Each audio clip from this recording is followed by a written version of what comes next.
Bienvenue dans ce live, je suis en direct d'Instagram et aussi de Facebook. J'avais envie de venir faire un partage à chaud. Je sais pas si c'est la première fois que je viens un peu dans cette énergie-là ou pas, mais puis c'est hyper intéressant parce que une énergie comment? Là, je sentais qu'elle se dissout, mais j'étais dans une énergie de colère avant. Dans une énergie de colère. euh, Et puis c'était intéressant parce que je me suis fait la réflexion, ah mais Céline, est-ce que tu veux vraiment venir dans cette énergie-là ou pas? Puis je me suis dit, mais oui, parce que le but là, c'est de pouvoir la démystifier puis de parler qu'est-ce qu'il y a derrière. Puis ce matin, je me suis sentie en colère, je me suis sentie en colère par rapport à ma fille, par rapport à une situation, c'est que on était en train de vivre et là où j'ai mis mes limites, où, où j'ai mis mes limites et où je les ai mises pourquoi? Parce que tu sais, c'était comme je veux pas subir ton comportement ou je veux pas subir ton état de fatigue. Tu sais, quelque chose comme ça. Et du coup, et du coup, je pose mes limites là. Puis oui, t'es dans une énergie de colère, mais l'énergie qui affirme, l'énergie transformative. Puis euh, c'était fou parce que il y a quelques minutes, je scrollais sur Instagram. Puis là, je vois un post, un carrousel là, qui disait, je vais essayer de m'en rappeler un peu, mais style, ça parlait de la femme, et puis il y avait un slide qui disait, tu sais, style, elle pense à tout du matin au soir. Après, un autre qui disait, ah, elle passe sa journée à anticiper, à faire que tout le monde, tu sais, se sente bien. Ensuite, en suivant, et à travers ça, elle s'oublie, parce qu'elle mettait tellement d'énergie, tu sais, à faire tourner les choses. En gros, c'est ça. Puis là-dessus, je me suis dit, hey, mais c'est hyper intéressant parce que pendant longtemps, tu sais, je lisais ce genre de slide-là, puis ça me touchait. Ça me touchait pourquoi? Parce que je me reconnaissais tellement. J'étais là, mais oui, tu sais, je me sens épuisée parce que j'ai l'impression de tout faire pour tout le monde. J'ai l'impression de tout le temps donner de ma personne, puis d'être là pour tous. Et puis en fait, qui c'est qui est là pour moi? Et puis je passe mon temps à, tu sais, oui, à anticiper, à regarder, à faire en sorte que tout le monde aille bien. Puis là, je parle principalement, tu sais, au sein de mon foyer et puis même envers les autres, et puis en même temps, ben, je travaille dans l'accompagnement, puis oui, tu sais, le prendre soin, là, puis qui est beaucoup, puis en fait, dans le fond, c'est de se dire, mais comment je fais, tu sais, aussi pour vivre, puis avec ce goût un peu, tu sais, d'abattement, puis d'épuisement, puis de me dire, mais comment je fais, parce que tu sais, comment faire pour être bien là-dedans, tu sais, je sais pas ça, si tu me captes dans la vibe, mais il y a quelque chose comme ça, puis regarde à l'intérieur de toi, tu sais, qu'est-ce que ça te fait de voir ces posts-là? Et je sais, même si tu vas sur mon feed Facebook ou Insta, t'en trouveras aussi sûrement, t'en trouveras. Tu sais, ces posts où c'est comme s'il y a quelque part t'as une pointe de tristesse t'sais, à l'intérieur. C'était ça, ouais, je pense que je ressentais t'as une pointe de tristesse, puis d'impuissance, quelque chose comme ça.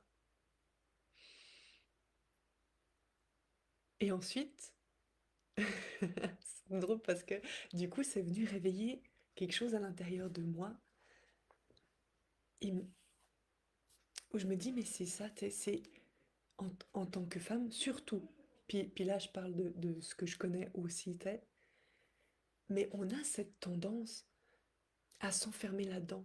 De je fais beaucoup, je donne beaucoup, c'est style, je suis celle qui me dévoue. Mais là, Tu sais, je suis là, je reviens avec mon énergie de colère là de ce matin, parce qu'il y a qu'un pas entre celle tu sais, qui se dévoue, qui fait tout bien, puis tu sais, qui peut se faire marcher sur les pieds, mais elle se fait marcher sur les pieds. Pourquoi? Parce que je me pose la question à quel degré elle n'ose pas s'affirmer, à quel degré, quand on est dans cette posture de dévotion, mais de dévotion un peu, tu sais, dans le sens, bah c'est comme ça, tu sais, puis c'est ma condition, puis que, oui, ben tu sais, heureusement que je suis là, mais en même temps je me sens un peu coincée, mais tu sais, cette énergie-là, et à quel point on s'enferme là-dedans, parce que c'est tellement challenge de suivre notre propre joie et d'oser s'affirmer. Et du coup, moins j'ose affirmer ce qu'il y a à l'intérieur de moi, moins j'ose suivre ma joie, plus je vais porter les autres. Puis que pendant beaucoup de temps, moi, je valorisais le fait de porter les autres parce que quelque part, oui, ça me prenait de l'énergie. euh, oui, des fois, ça me rendait triste. Oui, je pouvais me sentir frustrée, mais quelque part derrière, je me sentais valorisée parce que grâce à moi, le système à la maison, tu sais, ça fonctionne. Grâce à moi, tout le monde se sent en sécurité. Grâce à moi, le frigo est plein. Grâce à moi, il y a ci, il y a ça. Tu sais que puis que oui, même si c'est énergivore, tu sais, il y a quand même quelque chose derrière que je récolte.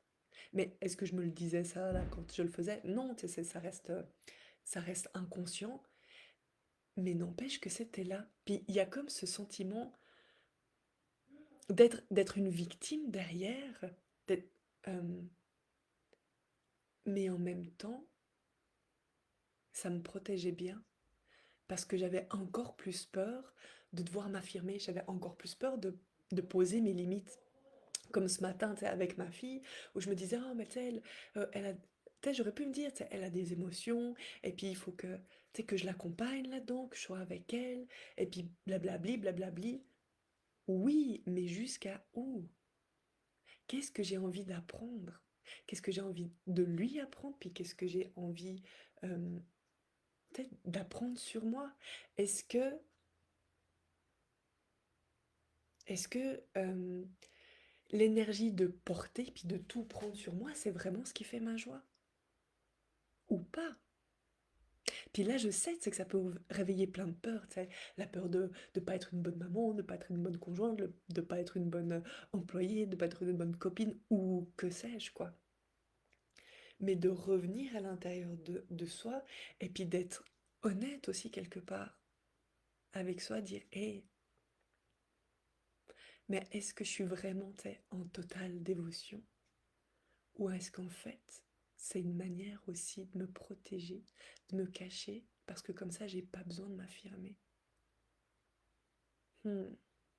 Et probablement que si tu te sens coincée dans ta vie, si tu te sens impuissante, si tu vis beaucoup de frustration, d'irritabilité, là, puis que surtout envers les autres, là, mais qu'en même temps, ouais, c'était vraiment ce sentiment d'être coincé, c'est que probablement tu vis ça, t'es tiraillé entre ce sentiment de dévotion, tu sais, je vais l'appeler comme ça, tu sais, de porter les autres, et cet appel de suivre ce qui est juste pour toi, de suivre ta joie. Et c'est ça qui se passe à l'intérieur de toi. Et je sais, moi, c'est ça qui s'est passé pendant tellement de temps. Je le nommais pas comme ça, mais là, c'est comme si c'est limpide, c'est tellement ça. Il y a pas 36 millions de chemins, j'ai l'impression, sur la vie, dans la vie, à expérimenter, mais il y en a vraiment deux principaux. C'est qu'est-ce que je fais par peur, puis qu'est-ce que je fais par amour, par respect pour moi. Puis que tu verras que souvent,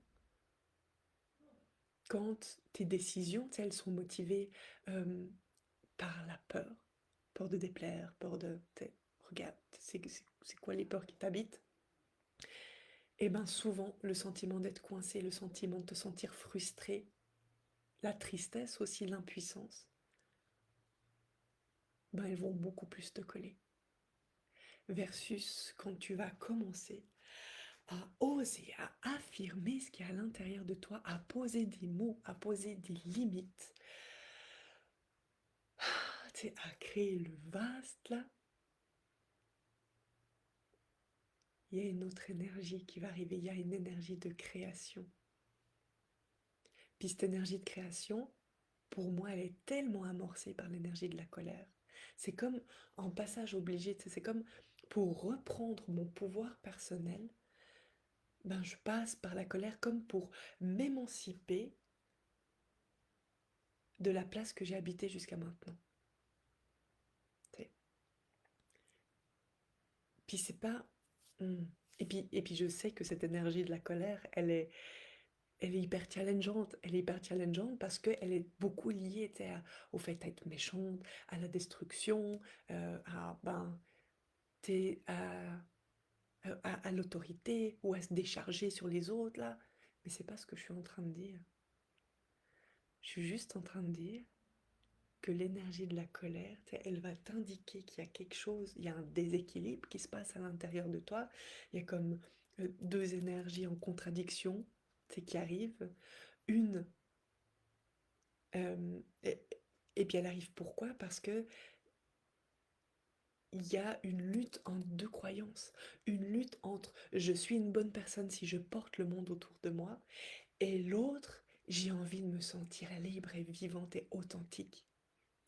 Et c'est ça la lutte à l'intérieur. Puis du moment qu'on ose la contacter, puis qu'on ose la verbaliser, c'est à ce moment-là qu'il y a une transformation qui est entamée. Donc pour moi, là, c'est tellement venu le temps de démystifier la colère, de pouvoir venir la réintégrer, parce que sans elle, on reste toujours dans l'impuissance. On reste toujours dans des situations, tu sais, dans le fin fond, où on sera la victime de. Mais est-ce que c'est vraiment ce que tu as envie de choisir pour ta vie? Puis pour moi, là, à cette réponse, clairement, c'est non. Non. Le temps est venu de traverser toutes les peurs pour pouvoir affirmer qui je suis et puis créer ce que je veux voir dans ma vie. Voilà, partage du mercredi matin. Euh, Toujours avec plaisir. Mets-moi un commentaire, si ça résonne à l'intérieur de toi, si tu veux continuer la discussion, en message privé, c'est toujours un grand plaisir aussi. Et puis je vous dis à tout bientôt.